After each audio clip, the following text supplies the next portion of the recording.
কোনো এক নায়ক বলতেছে যে এই শালার সব ইমামরা, নজরুল্লাহ পড়বেন না আপনারা সবাই, মানে তার কাছে সব ইমামরা হচ্ছে শালার বেটা শালা। তো যখন এই কথা শুনলাম, প্রথমে তো নাউজুবিল্লাহ মুখ থেকে বের হয়েছে, তো আমার মাথায় প্রথমে যে কনসেপ্টটা আসলো যে এর মায়ের বিয়ে পড়াইছিল কে, এ যখন মরবে এর জানাজা দিবে কে? তুমি আজকে আলেমদেরকে গালি দাও, ইমামকে গালি দাও, তোমার মায়ের বিয়ে কোনো আলেম না পড়ে তুমি আজকে জারদ সন্তান হয়ে পৃথিবীতে আসতে। কিভাবে বাজেভাবে গালিগালাজ করছে। হতে পারে একজন ইমাম খারাপ, হতে পারে একজন হুজুর খারাপ, বাট একজন মানুষকে অ্যাড্রেস করে তার দোষকে পুঁজি করে পুরো জাতিকে গালি দেওয়া একদম মূর্খতা ছাড়া কিচ্ছু হতে পারে না, ঠিক কিনা বল? কোট প্যান্ট টাই পরে যদি মসজিদে গিয়ে জুতা চুরি করে, তার মানে কি সব কোট প্যান্ট টাইওয়ালা চোর হয়ে যাবে? একজন হুজুর যদি বলৎকার করে, তার মানে সব হুজুরকে এই দোষে জড়িত হয়ে যাবে?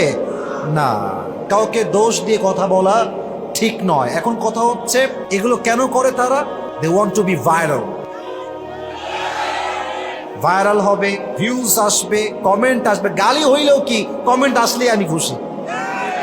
এখন এদেরকে যে মা বাপ তুলে মানুষ গালি দেয়, এই সমস্ত বাজে কাজের কারণে তারা পরোয়া করে না, কারণ ভাইরালের নেশা মানুষের জীবনকে আজকে নষ্ট করে দিয়েছে, ঠিক কিনা বল? আল্লাহ এই জাতিকে, সমাজকে হেফাজত করো, সকলেই পড়ে আমিন। আচ্ছা, আমাদের সর্বশেষ নবীর নাম কি ছিল? আমার নবী যে একজন ইমাম ছিলেন, এটা কি আপনারা জানেন সবাই? মসজিদে নববীর ইমাম ছিলেন আমার প্রিয় নবী মুহাম্মদুর রাসূলুল্লাহ সাল্লাল্লাহু আলাইহি ওয়াসাল্লাম। যারা ইমামকে গালি দেয়, যারা হুজুরকে গালি দেয়, তারা হুজুরকে নয়, তারা আমার প্রিয় নবীকেও গালি দেয়, ঠিক কেনা বলেন যুবক ভাইরা?